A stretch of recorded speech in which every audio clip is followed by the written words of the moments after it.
Assalamualaikum warahmatullahi wabarakatuh. Lama banget aku nggak bikin video di YouTube. Jadi tuh kemarin waktu aku live di TikTok, banyak banget dari teman-teman yang join live aku tuh pengen belajar merajut. Dan di video kali ini aku mau mulai dengan memperkenalkan alat dan bahan apa aja yang harus teman-teman punya. Di video kali ini juga aku mau sekalian rekomendasiin alat dan bahan yang bagus buat teman-teman beli sebagai pemula belajar merajut.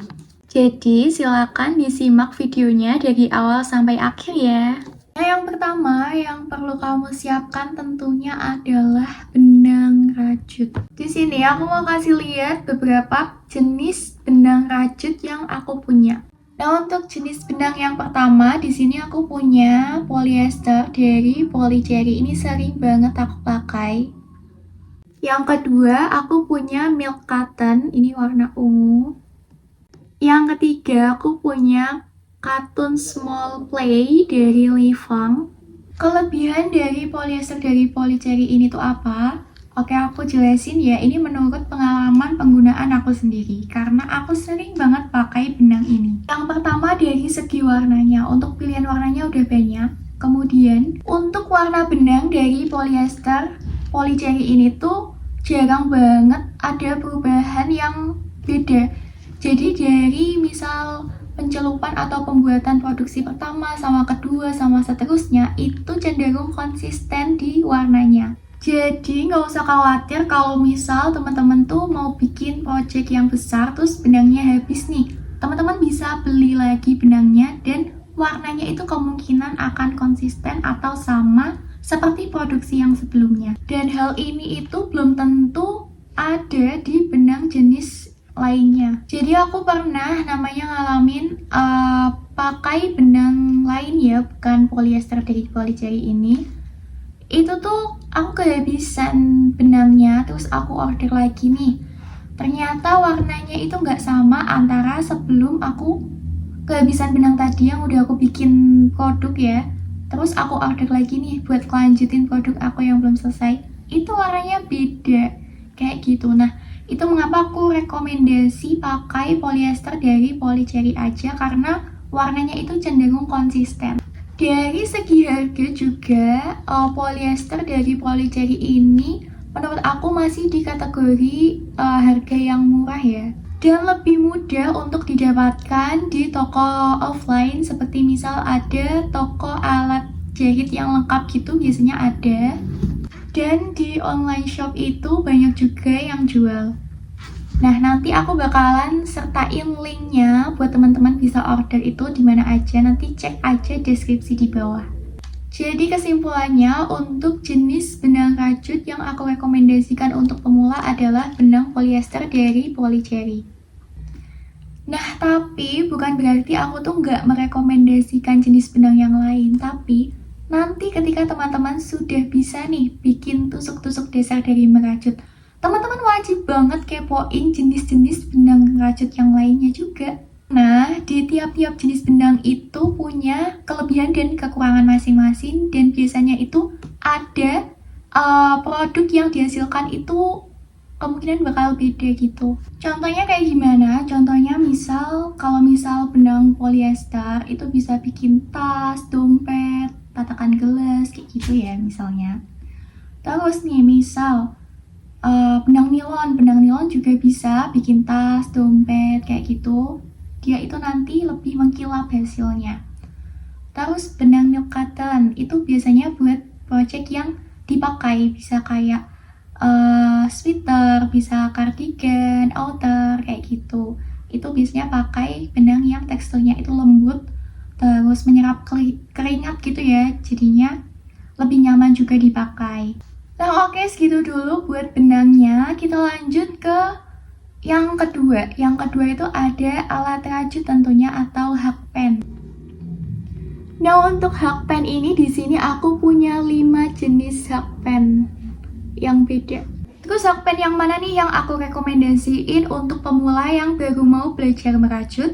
Jadi untuk pemula pakai yang kayak gini aja. Ini tuh yang jarumnya itu warna nikel gitu, terus ada 2 nomor di satu jarum hakpen. Kenapa aku rekomendasiin yang seperti ini dulu? Karena ini tuh harganya lebih murah kalau dibandingkan sama yang lainnya. Jadi ini tuh kalau nggak salah sekitar 3 ribuan, nggak sampai 5 ribu pokoknya buat hakpen yang ini namanya hakpen rose. Biasanya tuh belinya yang nomor 3 atau 4 karena pakainya benang polyester polycherry. Nah, untuk jenis hakpen lain di sini aku punya hakpen dari Tulip Etimo. Ini ada yang Tulip Etimo red, terus ada Tulip Etimo yang grey, dan ada Tulip Etimo yang pink. Terus ini ada yang tulip yang warnanya gold kayak gini, tapi ini ada 2 ukuran dalam satu hakpen. Jadi tadi untuk yang aku rekomendasiin yang murah dulu aja, tapi kalau misal teman-teman ada budget lebih nih buat beli alat rajut, teman-teman bisa cobain yang punyanya Tulip Etimo ini. Oke, lanjut ke yang ketiga. Ini aku ada yang buat motong benang, ada gunting, ada juga korek api. Nah, aku mau kasih informasi kalau tidak semua jenis benang itu perlakuan untuk memotongnya itu sama. Jadi karena bahan dari masing-masing jenis benang itu beda, perlakuan untuk motong benangnya itu juga beda. Ada yang cukup pakai gunting aja, tapi ada juga yang pakai korek. Nah, bedanya apa? Kalau misal polyester itu pakainya korek, karena kalau misal digunting, nanti play benangnya itu bakal pecah gitu. Tapi untuk benang jenis milk cotton terus sama yang katun tadi yang aku punya itu pakai gunting aja, soalnya kalau misal pakai korek dia itu kayak kebakar semacam kertas gitu. Nah, oke, kita lanjut ke yang keempat. Ini aku ada stitch marker. Bentuknya tuh kayak gini, mirip kayak peniti gitu ya, tapi ini buat ngasih tanda di rajutannya kita. Nah, stitch marker ini fungsinya gimana? Jadi misal nih teman-teman mau nandain di mana sih letak rantai awalnya, itu bisa ditandain pakai ini. Ini tuh kayak benar-benar kayak peniti gitu, tinggal dimasukin ke lubang rajutan teman-teman yang awal. Jadi itu nanti kalau misal mau balik lagi ke awal nih, udah ada tandanya, jadi teman-teman nggak salah lubang kayak gitu. Tapi kalau misal teman-teman mau pakai yang ada aja juga bisa. Misal pakai klip kertas yang warna-warni tuh, pasti tau kan yang warna-warni kecil gitu. Bentuknya juga agak mirip. Nah, itu juga bisa pakai itu. Karena aku dulu pakainya kayak gitu. Kalau enggak, teman-teman bisa memanfaatkan benang rajut. Jadi misal nih lubang di awal itu yang mau ditandain bisa dimasukin benang warna yang lain, terus diikat. Nah, itu udah kelihatan sebagai penanda. Yang penting kita tuh tahu mana yang tadi kita tandain, kayak gitu ya. Dan yang terakhir yang menurut aku untuk perajut pemula itu harus punya, itu adalah meteran. Kalau teman-teman gak ada meteran, bisa pakai penggaris juga. Tujuannya adalah untuk mengukur, entah itu mengukur panjang rantainya, entah itu mengukur nanti kalau misal teman-teman mau bikin dompet atau tas, juga bisa buat diukur kayak gitu.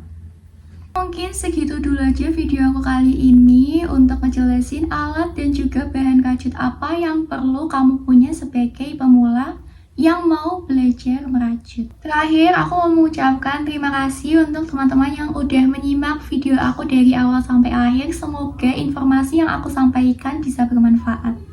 Sampai jumpa di video-video aku lainnya. Silakan yang berminat bisa komen di bawah enaknya aku bikin video apa lagi.